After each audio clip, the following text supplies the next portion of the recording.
Alhamdulillah wassalatu wassalamu ala Rasulillah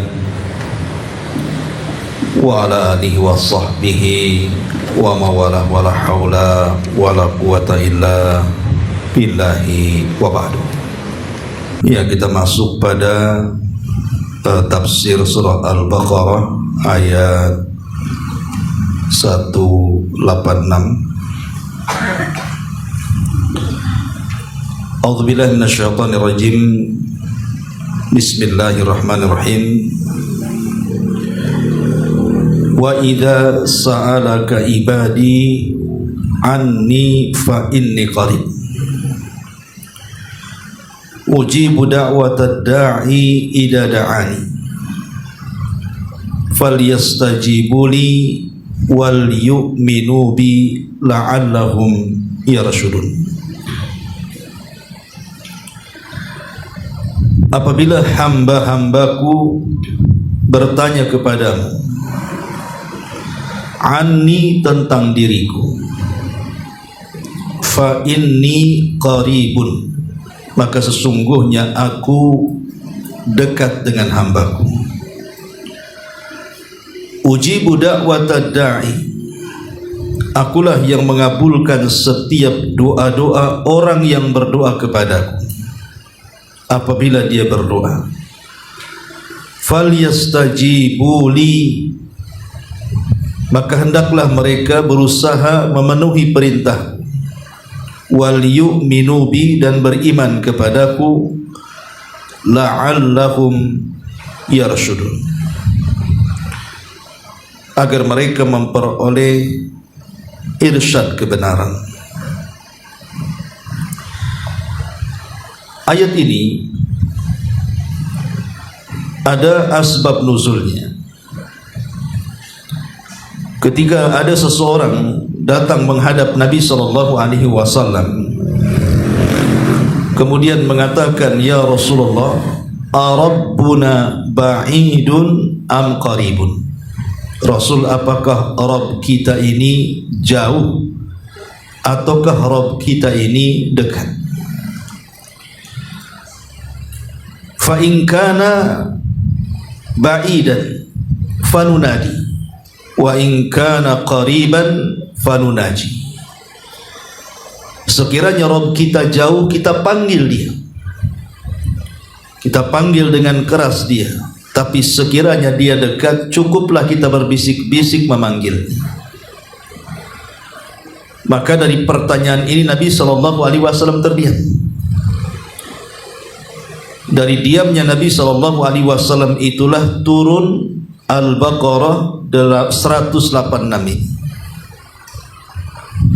Jadi ketika ada orang bertanya kepada Rasul, Rasul, apakah Rabb kita ini jauh atau dekat? Kalau memang jauh, ya kita teriak-teriak ketika memanggilnya. Tapi kalau memang dekat, cukup berbisik-bisik. Maka turunlah ayat wa idza sa'alaka ibadi anni fa inni qarib. Apabila hamba-hambaku bertanya kepadamu wahai Muhammad tentang aku, fa inni qarib, maka katakan aku dekat. Ujibu da'watad da'i idza da'an, bahkan yang menunjukkan kedekatan aku dengan hambaku adalah akulah yang mengabulkan setiap doa-doa hambaku apabila dia berdoa kepadaku. Falyastajibu li wal yu'minu bi, maka hendaklah mereka memenuhi perintahku dan beriman kepadaku, la'allahum yarshudun, agar mereka mendapatkan irsyad kebenaran. Maka ayat ini menunjukkan tentang kedekatan Allah kepada kita. Yang ajaibnya adalah ayat tentang kedekatan Allah dan pengabulan Allah terhadap hamba-hamba yang berdoa kepadanya itu terapit di antara ayat-ayat Ramadan. Coba perhatikan ayat sebelumnya, dari 183 tentang perintah puasa. Ya ayyuhalladzina amanu kutiba alaikumus syiyam kama kutiba alal ladzina min qablikum la'allakum tattaqun. Kemudian masuk ke ayat 184, masih juga berkenaan dengan hukum-hukum puasa. Kemudian juga ayat yang ke-185-nya juga sama, menjelaskan tentang bahwa bulan Ramadan adalah bulan diturunkan Al-Quran. Baru masuk di ayat 186-nya bicara soal kedekatan Allah dengan kita dan mudahnya pengabulan Allah akan doa-doa kita. Kemudian masuk di 187-nya masih bicara soal puasa. Uhillat lakum lailatas siyam ar-rafathu ila nisaikum. Dan seterusnya, telah dihalalkan bagimu pada malam hari berpuasa bercampur dengan istrimu. Kenapa kemudian Allah Subhanahu wa taala letakkan ayat tentang kedekatan Allah dengan hambanya terapit di antara ayat-ayat yang menjelaskan tentang bulan Ramadan dan juga mudahnya pengabulan Allah kepada hamba-hambanya saat berdoa, terjepit di antara ayat-ayat yang bicara soal Ramadan? Kata ahli tafsir, seolah-olah Allah Subhanahu wa taala ingin katakan Allah itu dekat dengan hambanya di luar Ramadan, tetapi lebih dekat lagi apabila masuk di bulan Ramadan. Allah itu mengabulkan setiap doa-doa orang yang berdoa kepadanya di luar Ramadan, maka Allah akan lebih mengijabah siapapun yang berdoa apabila dia berdoa di bulan Ramadan. Jadi seolah-olah Ramadan itu adalah kesempatan kita berdoa kepada Allah, karena kedekatan Allah jauh lebih dekat dan pengabulan akan doa kita lebih cepat. Itulah kenapa kemudian ayat soal kedekatan dan ijabah doa itu terapit di antara ayat-ayat Ramadan, karena ingin menjelaskan bahwa salah satu amalan yang paling penting saat bulan Ramadan adalah berdoa. Karena doa di bulan Ramadan itu mustajab. Bagaimana tidak mustajab juga? Bulan Ramadan itu siangnya kita ibadah, malamnya juga kita ibadah. Jadi seolah-olah siang malam itu kita beribadah kepada Allah. Kalau dia di luar Ramadan itu kan kadang siang kita tidak ibadah. Tapi di bulan Ramadan mau tidak mau, di siang hari bulan Ramadan kita harus ibadah melaksanakan rukun Islam kan. Salah satunya adalah puasa setelah sholat. Kemudian di malam harinya ada tarawih lagi. Bahkan ada malam Lailatul Qadar. Jadi 24 jam di bulan Ramadan itu dipenuhi dengan ibadah kepada Allah Azza wa Jalla.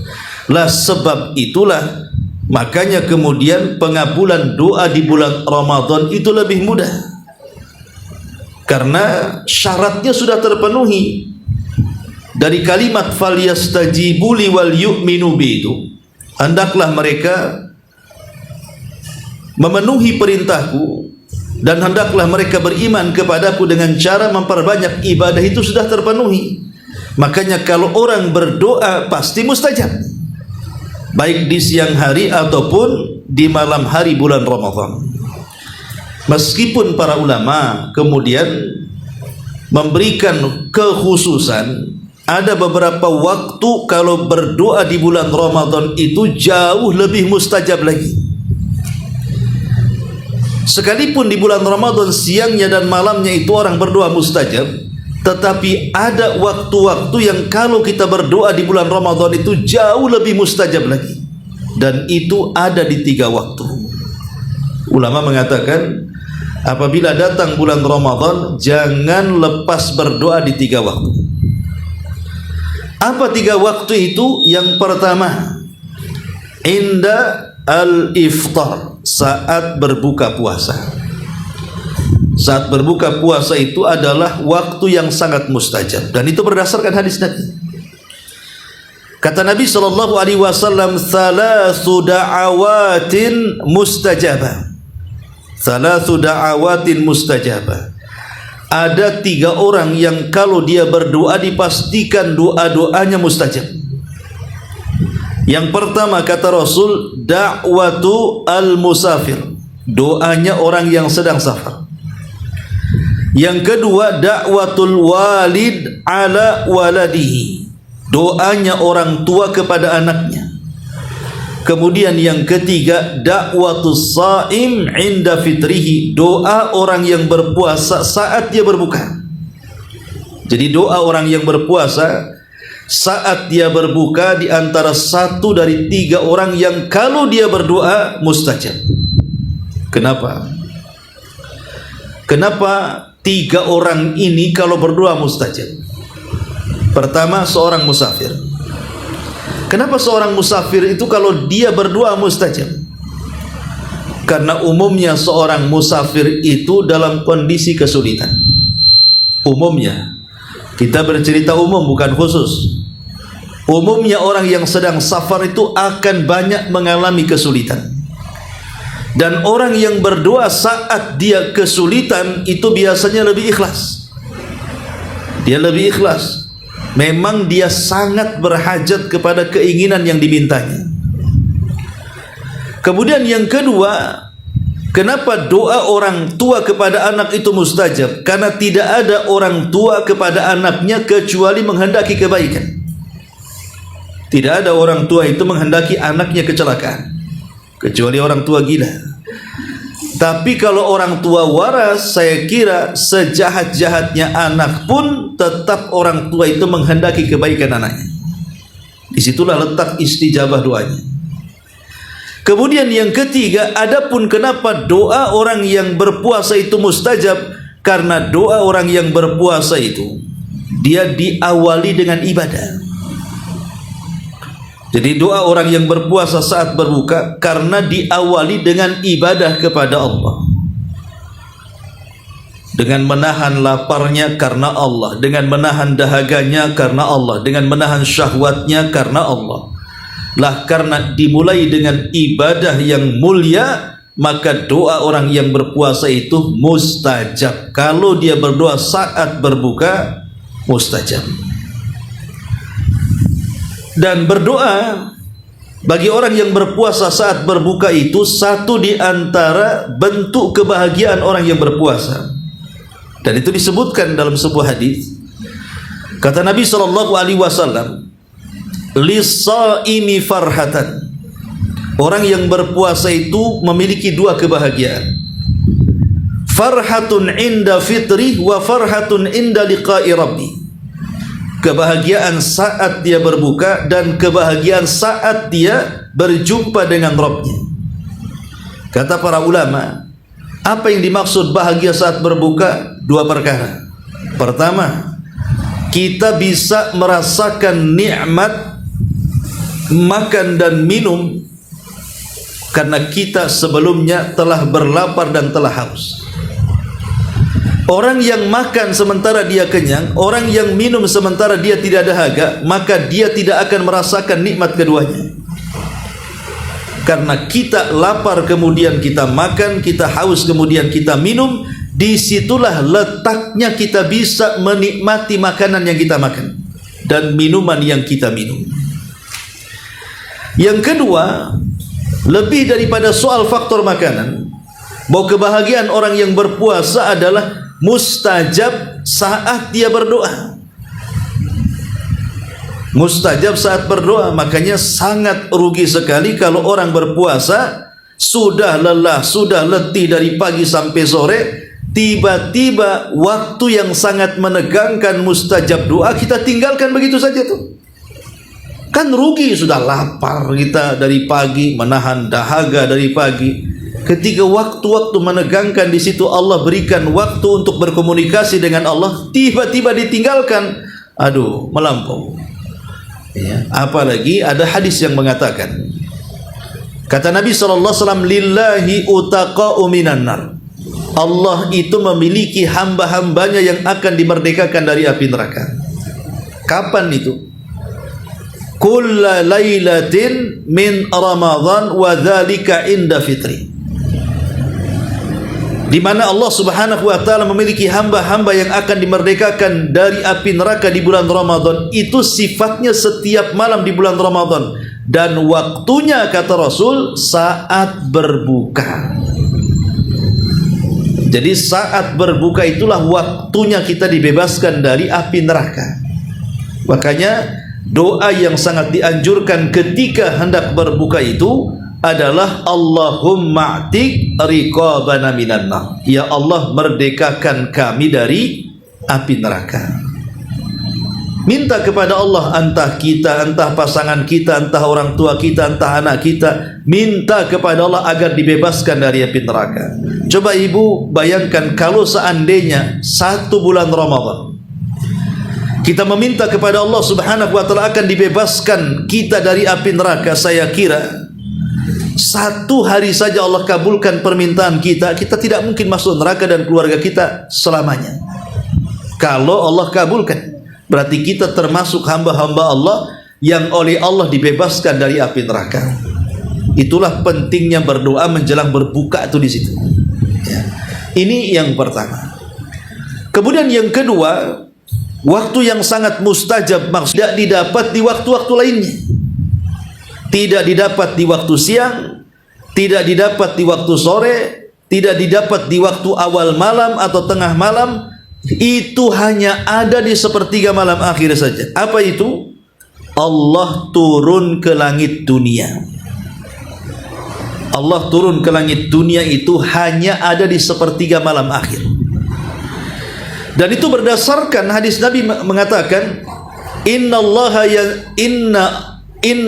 yanzilu ila sama'id dunya fi kulli thuluthil lailil akhir wa dzalika kulla lailatin. Innallaha rabbana yanzilu fi kulli thuluthil lailil akhir wa dzalika kulla lailatin. Sesungguhnya Allah Rabb kita ini turun di sepertiga malam akhir, dan itu setiap malam. Inilah yang menjadikan kenapa sepertiga malam akhir itu waktu yang sangat istimewa dari 24 jam yang kita lewati setiap harinya. Karena Allah tidak turun di pagi hari, Allah tidak turun di siang hari, di sore hari, atau di awal malam, atau di tengah malam. Allah itu hanya turun di sepertiga malam akhir saja. Lalu apa faedahnya Allah Subhanahu wa taala turun kepada kita? Faedahnya 3. Dan itu berdasarkan firman Allah sendiri dalam hadis kursi tadi, di mana Allah Subhanahu wa taala mengatakan, man yad'uni fa astajibalah. Faedah yang pertama, doa-doa kita pasti mustajab. Yang kedua, man yas'aluni fa'utiyah. Apapun yang diminta pasti Allah beri. Kalau seandainya kita ini memiliki banyak problem dalam kehidupan kita ini, dan pasti akan banyak problem. Kita ini memiliki kesulitan dalam hidup ini, dan pasti ada dan pasti akan kena kesulitan. Setiap orang pasti terkena kesulitan.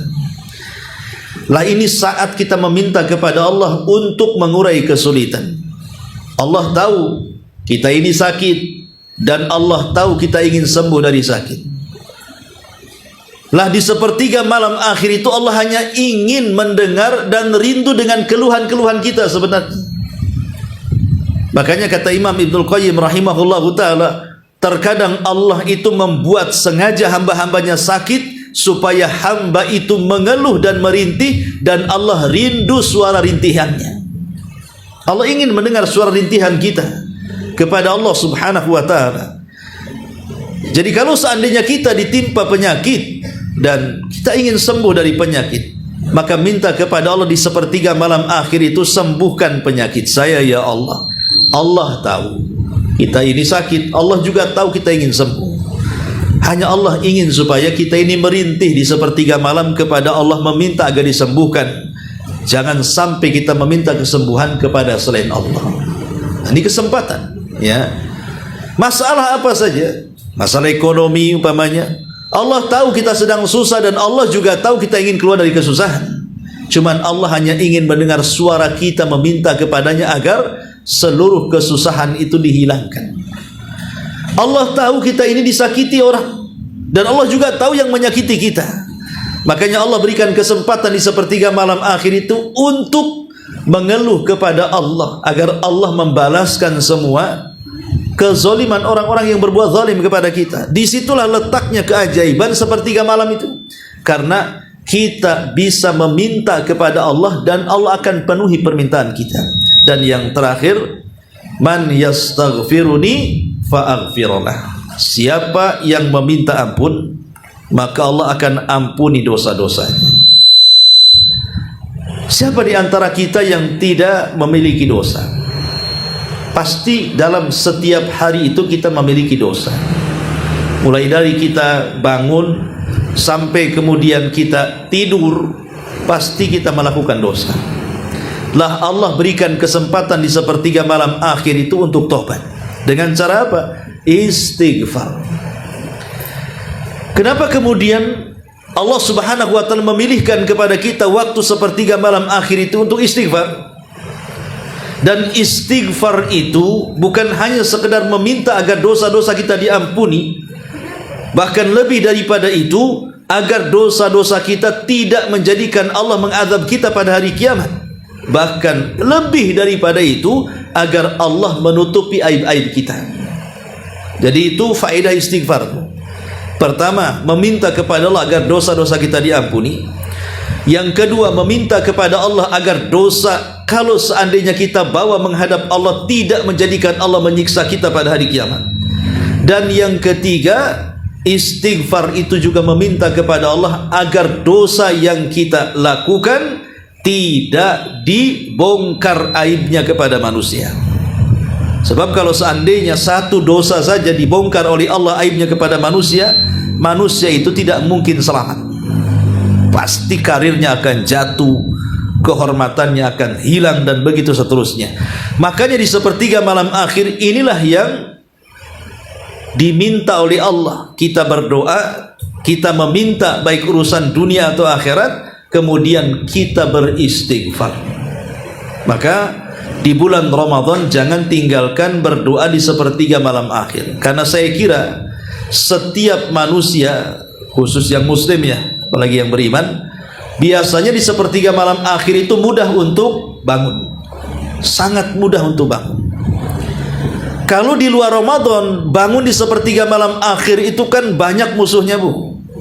Musuh ngantuk, dia harus lawan. Musuh takut, dia harus lawan. Apalagi ya, musuhnya banyak. Belum lagi kemudian ketakutan dan kecemasan orang-orang penakut saat bangun di sepertiga malam akhir itu terkadang menghalangi dia untuk bangun. Jadi banyak sekali kelelahan, keletihan, manusia sedang ngorok, masa saya tidak ngorok gitu ya. Nah, ini akhirnya menjadikan orang susah bangun di sepertiga malam akhir itu. Bahkan alarm yang sudah memanggil-manggil saja nggak didengar dia tuh, ngantuknya ya. Tetapi di bulan Ramadan, insya Allah nggak ada alarm pun pasti ibu bangun, karena di situ waktu sahur masalahnya. Apalagi ibu-ibu mau tidak mau bangun harus masak gitu ya. Maka jangan sekedar bicara soal sahurnya saja, tapi lebih daripada itu Rasul mengatakan tasahharu fa inna fi sahurikum barakah. Sahurlah kalian, karena dimakan sahur kalian terdapat berkah. Sebagian para ulama ketika memaknai makna berkah dalam hadis ini, apa sih, kenapa sahur menjadi berkah? Pertama, ya, karena sahur itu bentuk pahala. Orang yang mengamalkan sahur pasti berpahala.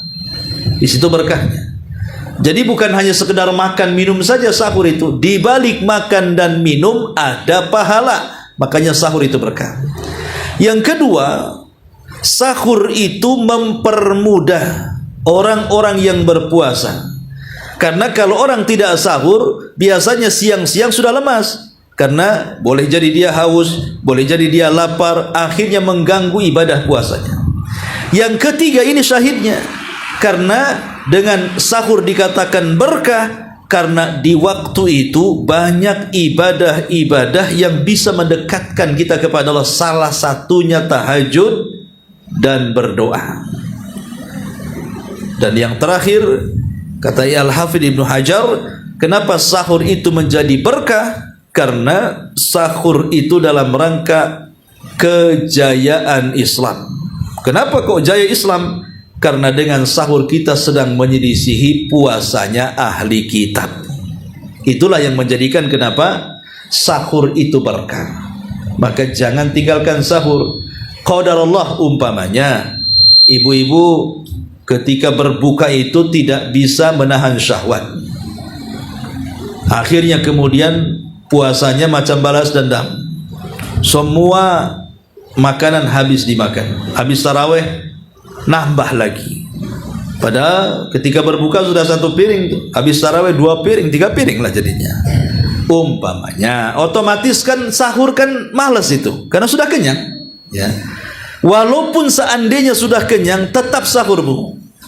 Walaupun apa? Walaupun hanya dengan seteguk air, untuk menunjukkan penyelisihan kita dengan ahli kitab. Ya. Supaya nampak puasa kita ini tidak sama. Karena ketika permulaan puasa disyariatkan, Nabi itu maunya puasa itu ngeplek seperti yang dilakukan ahli kitab. Jadi baik waktunya gitu ya, ataupun tata caranya, maunya itu persis seperti mereka. Itu di awal pensyariatan puasa. Salah satunya adalah di mana ketika orang berpuasa, kemudian saat dia berbuka, anggap saja di waktu maghrib, kemudian selepas maghrib dia tidur, maka selepas bangun tidur, walaupun tidurnya hanya 1 jam, maka tidak boleh lagi makan, minum, bahkan tidak boleh mengubah syahwatnya dengan pasangannya. Jadi itu di awal puasa. Itulah puasanya orang Yahudi, dan ini ditiru oleh Nabi. Ditiru oleh Nabi. Pokoknya kalau sudah berbuka maghrib, jangan tidur. Kalau sudah tidur walaupun setengah jam, ataupun boleh jadi mungkin 10 menit, nanti bangun tidur dilarang semuanya. Sudah harus puasa lagi. Sampai besoknya lagi, sampai ketemu buka lagi. Itu kan berat. Ya. Karena ada kasus dengan peristiwa ini, seorang Ansar. Seorang Ansar ini kan pulang dari kerja. Dia habis nyangkul, karena orang Ansar kan rata-rata petani. Ya. Peladang. Jadi lelah letih dia berpuasa sambil meladang. Pulang dia, sampai di rumah sudah maghrib.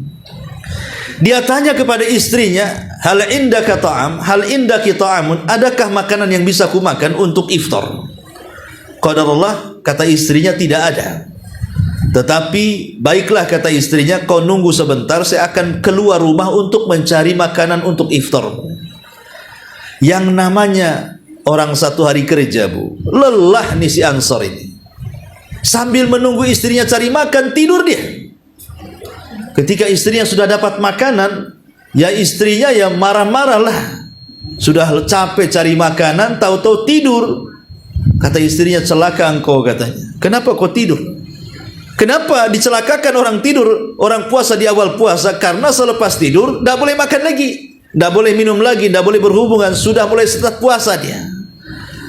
Akhirnya orang Ansar ini terpaksalah dia tidak makan, tidak minum, tidak berhubungan sampai besoknya. Ketika siang hari dia tak tahan. Sama dengan puasa 2 hari berturut-turut jadinya. Tidak tahan, dia pingsan, dia di ladang. Lah cerita pingsannya orang Ansar ini sampai ke telinga Nabi. Dari sini kemudian turun ayat, wa kulu washrabu hatta yatabayyana lakumul khaytul aswad min khaytul abyadi minal khaytil aswadi minal fajr. Makanlah kalian, minumlah kalian sampai kalian bisa membedakan benang putih di antara benang hitam, maksudnya waktu fajar. Berarti selama fajar shadiq belum menyingsing, boleh makan, boleh minum walaupun tidur, gitu maksudnya. Turun ayat ini penghapusan. Kemudian Nabi SAW mengatakan, farqu ma baina siyamina wa siyami ahlil kitab akalatas sahur. Perbedaan puasa kita dengan ahli kitab dimakan sahur. Justru kita harus makan. Jangan seperti mereka tak makan. Maka makan sahur itu bagian daripada penyelisihan kita dengan ahli kitab. Maka rugi orang yang tidak sahur. Rugi orang tidak sahur. Minimalnya ada niat, Bu. Kalau ibu lelah, letih, pamannya kan, ibu niat akan sahur. Kalaupun Allah takdirkan bablas sampai subuh pamannya, maka sudah dapat pahala sahur. Kalau sudah ada niat, ya. Ini yang kedua. Dan yang ketiga, waktu yang sangat mustajab doa di bulan Ramadan adalah ba'da subhi ila tulu'i syamsi. Setelah subuh sampai terbit matahari. Itu waktu yang sangat berkah. Makanya kalau kita membahas tentang hadis sahabiyah, wanita-wanita di zaman Rasul yang sholat berjamaah di belakang Nabi itu, riwayatnya cuman ada di sholat subuh. Ibu bisa cek semua riwayat wanita-wanita di zaman Nabi, maksudnya para sahabiah, yang sholat berjamaah dengan Nabi di Masjid Nabawi itu riwayatnya hanya di sholat subuh. Bukan berarti dipahami bahwa kalau zuhur, asar, maghrib, isya tak boleh. Boleh, dengan syarat yang ditentukan tentunya ya. Cuman yang ternukilkan kepada kita, banyak wanita-wanita di zaman Rasul itu justru keluar untuk sholat berjamaah itu di sholat subuh. Sampai ketika mereka pulang dari masjid, mereka tidak nampak karena ada golas. Golas itu maksudnya fajarnya belum menyeluruh, sehingga masih ada gelap-gelapnya. Mereka sudah pulang. Kenapa kemudian yang diceritakan tentang sholat subuh? Dan kenapa antusias wanita-wanita di zaman Rasul itu berjamaah di sholat subuh? Ya. Karena memang pertama sholat subuh sendiri adalah sangat istimewa karena bacaannya disaksikan para malaikat. Yang kedua, di waktu itu memang sehat-sehatnya udara. Bahkan ada namanya angin soba yang disabdakan Nabi SAW, nusirtu bis soba wa uhlikatil adu bid dabur. Aku ditolong dengan angin pagi dan kaum Ad dihancurkan dengan angin sore. Namanya dabur. Dabur itu angin pagi. Jadi kalau cuaca lagi bagus, itu angin itu akan berhembus di pagi hari.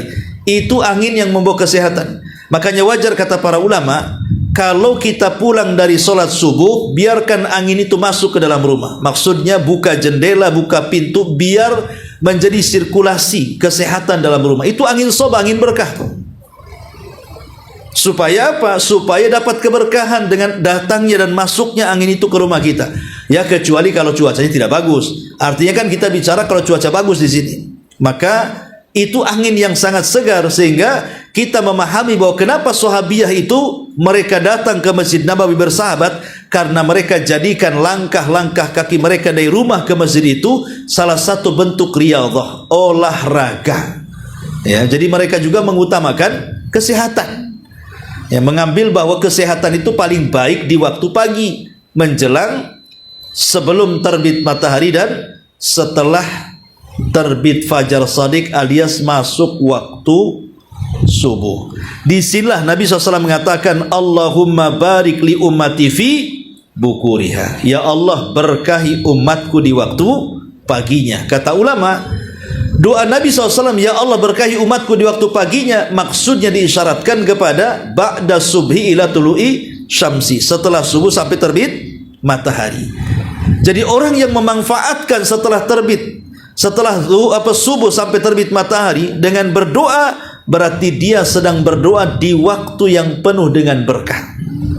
Maka rugi kalau seandainya seseorang kemudian di waktu turunnya berkah, seseorang tertidur. Adapun hukum tidur selepas subuh sih tidak ada hukumnya.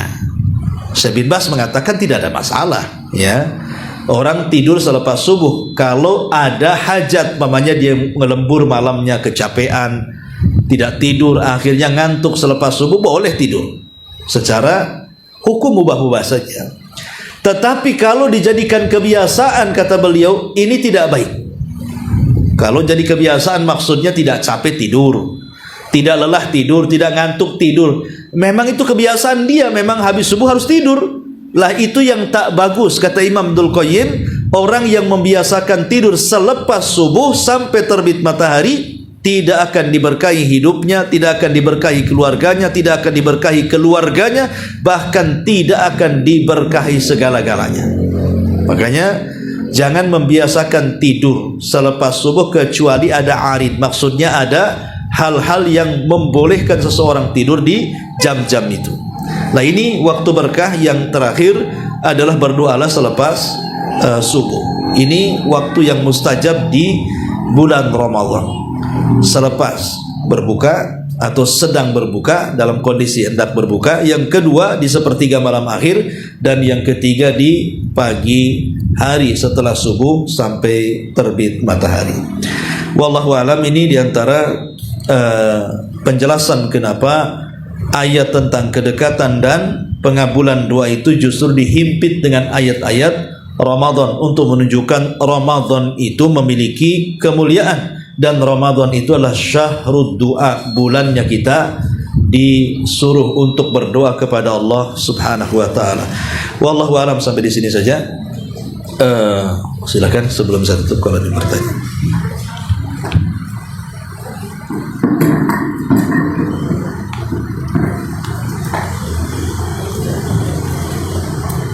Assalamualaikum Ustaz. Waalaikumsalam. Ini agak sedikit di luar tema ya Ustaz. Ya. Karena ingin bertanya tentang sholat duha berjemaah. Apakah ada itu Ustaz? Sholat duha berjamaah. Iya. Ya, alhamdulillah. Ada sholat-sholat sunnah itu memang disyariatkan berjamaah, dan ada sholat-sholat sunnah tidak disyariatkan berjamaah. Seperti sholat sunnah yang disyariatkan berjamaah, umpamanya ya sholat id, bagi yang mengatakan sholat id itu sunnah. Kemudian sholat istisqa, kemudian juga sholat tarawih, ya, sholat qiyamul lail gitu ya, itu memang disyariatkan atau disunnahkan berjamaah. Tapi ada sholat-sholat sunnah itu yang tidak dianjurkan untuk berjamaah, seperti rawatib, ba'diyah dan qobliyah gitu ya, atau sholat sunnah wudu, ya, tahiyatul masjid dan begitu seterusnya. Termasuk wallahu alam adalah sholat duha. Jadi sholat duha itu sendiri-sendiri saja. Ya, lain kalau sholat malam. Ya, kalau sholat malam memang ada contohnya. Rasul pernah sholat berjamaah bersama para sahabat waktu Ramadan. Cuman 4 hari saja kan. Kemudian oleh Rasul ditinggalkan karena takut diwajibkan. Tapi kan Rasul sempat sholat berjamaah, menunjukkan sholat malam itu boleh berjamaah, bahkan di zaman Umar dihidupkan selama sebulan. Ya. Tapi kalau sholat duha, wallahu alam, saya belum pernah menukilkan Nabi SAW duha berjamaah. Maka sebaiknya ya sendiri-sendiri saja sampai kita mendapatkan dalil bahwa Rasul pernah berjamaah duha. Ya. Tapi apakah kemudian kalau dilakukan berjamaah itu sah atau tidaknya, benar atau tidaknya, wallahu alam. Nanti saya gali lagi ya, nanti insyaallah mungkin minggu depan tolong tanyakan lagi. Nanti saya akan baca-baca dulu karena perlu digali ya. Kalau memang saya tidak tahu, saya katakan tidak tahu.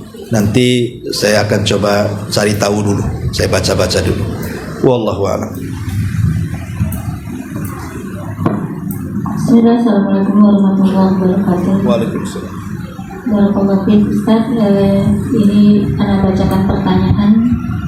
Begini Ustaz. Ustaz tadi kan menyampaikan banyak berdoa di sepertiga malam akhir, yaitu di saat sahur. Yang jadi kendala anak adalah anak itu sambil masak itu berdoa dengan tidak memperhatikan adab-adab berdoa, karena konsentrasi itu terpecah antara doa dengan masak. Nah, apakah hal ini tetap mendapatkan faedah atau hasil dari doa di sepertiga malam Ustaz? Ya, alhamdulillah. Itu kan dalam kondisi-kondisi tertentu. Karena tidak mungkin juga setiap habis bangun langsung masak kan itu ya. Mungkin dalam kondisi-kondisi tertentu, mungkin kesiangan, bisalah pertanyaan itu diajukan. umpamanya bangun 3:30, ya jelas lah kayak orang diuber-uber hantu kan, pasti langsung diserbu dapur kan, ya, karena harus cepat masak, harus cepat sahur, nanti keburu subuh ya. Tapi kalau seandainya bangunnya lebih awal kan tidak mungkin terburu-buru dengan masak sambil berdoa kan, ya, itu rasanya gimana itu. Sama ada cerita itu, ada orang perokok gitu ya. Jadi ketika dia sahur, dia bingung mendahulukan rokok atau sahur. Jadi dia dijamah sambil makan sambil ngerokok. Itu rasanya gimana? Ya, karena mepet kan dalam kondisi seperti itu tuh. Tapi kan masalahnya, kalau orang bangunnya awal, nggak mungkin terburu-buru. Pasti kalau bangunnya awal, umpamanya jam 3 atau setengah 3 bangunnya, kan masih bisa dia melaksanakan 5 ibadah. 5 ibadah yang mulia yang diperintahkan di sepertiga malam akhir kan. Pertama zikir, dia masih bisa zikir dan doa. Ya. Yang kedua wudu dan sholat, tahajud maksudnya. Walaupun sudah taraweh, nggak masalah tahajud. Jangan witir aja diulang. Ya. Kemudian juga istighfar, karena di situ waktu di mana Allah mengampuni dosa-dosa kita. Kemudian baca Quran walaupun seayat 2 ayat jadi dari hafalan kita gitu ya. Ya. Jadi bisa kita melaksanakan 5 ibadah tadi itu. Baru kemudian kita masak. Tapi pertanyaannya, oke lah lau faradna bahasa Arabnya. Kalau kita terima alasan itu, mungkin dia kepepet bangunnya, akhirnya langsung nyerbu dapur dan masak. Bolehkah seseorang berdoa sambil masak? Boleh, tidak ada larangan. Ya, tidak ada larangan berdoa sambil masak, tidak ada larangan. Karena dia berada di tempat yang boleh berdoa. Lain kalau ibu berada di kamar mandi. Nah, itu tidak boleh berdoa di kamar mandi. Ya, karena memang itu tempat setan dan ada larangan. Ya. Tapi kalau di dapur itu kan tidak ada larangan, bukan tempat yang terlarang berdoa di situ. Cuman mungkin kurang adab-adabnya, ya. Tapi tidak ada masalah. Ya, karena memang kondisi kita pun di satu sisi pengen berdoa, di sisi lain juga ada kewajiban yang harus dilaksanakan, makan sahur untuk keluarga. Ya. Ataupun umpamanya selepas selesai masak kan berdoa tidak harus lama, Bu. Mungkin setelah dihidangkan 2-3 menit atau 10 menit bisa lah kan berdoa itu. Bisa. Ya. Cuman kalau mepet-mepet sekali ya, kalau pertanyaan bolehkah berdoa sambil masak? Boleh. Berdoa sambil masak boleh. Ya, jangankan seperti itu, ibu lagi jalan nih, ya tiba-tiba kemudian kempes gitu ya ban motornya, sambil nuntun motor cari bengkel, ibu berdoa nggak masalah. Ya Allah tunjukkan bengkel di mana, itu kan doa juga. Apa kemudian harus cari wudu dulu, ngadep kiblat dulu, susah lah. Ya memang etisnya seperti itu, tapi bukan berarti adab-adab itu dilaksanakan dalam kondisi-kondisi tertentu. Wallahu a'lam.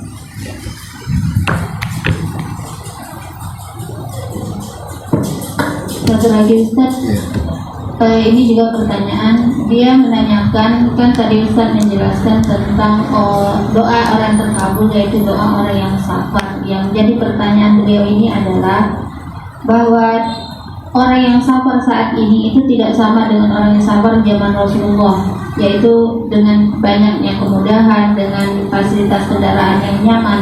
Apakah orang-orang seperti ini juga dikabulkan doanya saat sabar? Demikian pertanyaan Ustaz. Ya, alhamdulillah. Ya tentu dikabulkan karena Rasul menyebutkan pekerjaannya, doa orang yang safar. Jadi selama dikatakan safar berarti mustajab doanya. Adapun hikmah kenapa, itulah menjadi ijtihad para ulama tadi. Kata ulama, kok bisa orang musafir itu dikabulkan? Baru ulama berijtihad mencari-cari alasannya. Nah, keluarlah salah satu alasannya karena boleh jadi orang yang safar itu karena kelelahan, keletihan, kesulitan. Dan doa orang yang kesulitan biasanya mustajab. Jadi itu ijtihad ulama. Tapi lafaz dari Nabi SAW jelas, dakwatul musafir, doa orang yang safar. Baik dia ada kesulitan atau tidak, kalau dia safar mustajab. Selesai. Karena memang lafaznya seperti itu. Adapun yang mencari ilat-ilat itu ijtihad ulama saja. Contoh umpamanya, kenapa orang safar itu rukhsah boleh menjama salat, boleh mengqasar salat? Alasannya kata ulama fikih karena ada masyaqqah, adanya kesulitan, adanya kelelahan. Lah sekarang kalau umpamanya kita beralasan dengan kondisi safar hari ini, mana ada lelah ke Jakarta, semua pakai AC, dari rumah AC, naik taksi AC, di bandara AC, naik pesawat AC, sampai di sana juga kena AC lagi, masuk lagi ke rumah. Mana ada susahnya. Ya. Maka ulama mengatakan tetap namanya rukhsah safar qasar jama' itu akan disyariatkan walaupun terangkatnya masyaqqah. Karena itu sunnah, rukhsah yang Allah berikan kepada kita. Jadi ilatnya safar itu sendiri, bukan masalah masyaqqahnya. Lah sama dengan doa, ilatnya safar itu sendiri, bukan karena ketika safar itu ada kesulitan, baik ada kesulitan atau tidak, yang jelas Anda sedang safar, kalau berdoa pasti mustajab. Jadi begitu alasannya. Wallahu a'lam.